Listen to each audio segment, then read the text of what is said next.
enfin, le manque de rationalité de toutes les réactions qu'on a pu voir. Et d'ailleurs, Didier Raoult ne nous a pas aidé là-dessus. C'est-à-dire qu'il est censé, en tant que scientifique, nous présenter quelque chose, une méthode rationnelle, etc.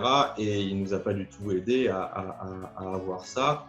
Et voilà, moi je vois à l'hôpital, on a dû par exemple restreindre les visites des proches aux malades, mais avec des règles qui sont parfois devenues complètement irrationnelles.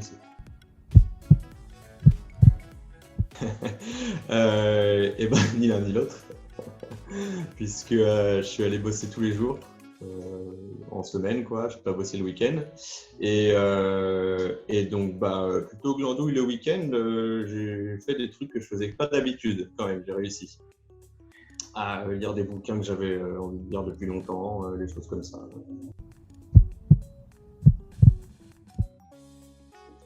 Dans mes amis, j'ai des gens qui respectaient extrêmement bien le confinement. Alors, moi, je suis plutôt de nature à pouvoir transgresser les règles qui sont établies.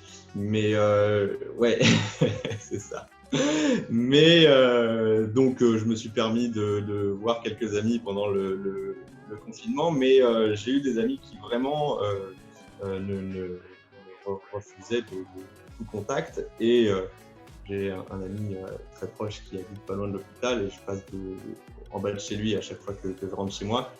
Et donc, plusieurs fois, je me suis arrêté pour l'appeler par sa fenêtre et on a discuté comme ça, parfois pendant un quart d'heure, 20 minutes à la fenêtre et il m'a pas laissé rentrer.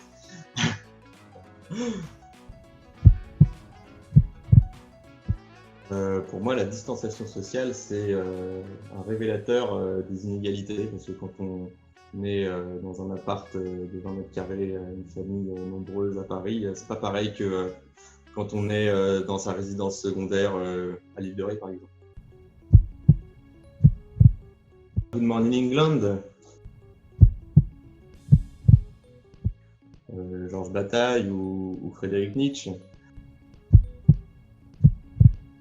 Moi, c'est ce qui m'a manqué le plus, je pense, c'est de voir des gens insouciants s'amuser et être juste là pour ça, en fait. Ici à Bordeaux, on est effectivement un petit peu moins touché par le coronavirus. Les hôpitaux n'ont pas été débordés et on sent surtout, quand je compare avec le ressenti de mes amis parisiens, que on est beaucoup moins soucieux, inquiet et touché par tout ça. J'ai beaucoup moins pris le train pour faire Paris-Bordeaux et ça, j'ai fait des grosses économies. Une réouverture des terrasses, c'est certain.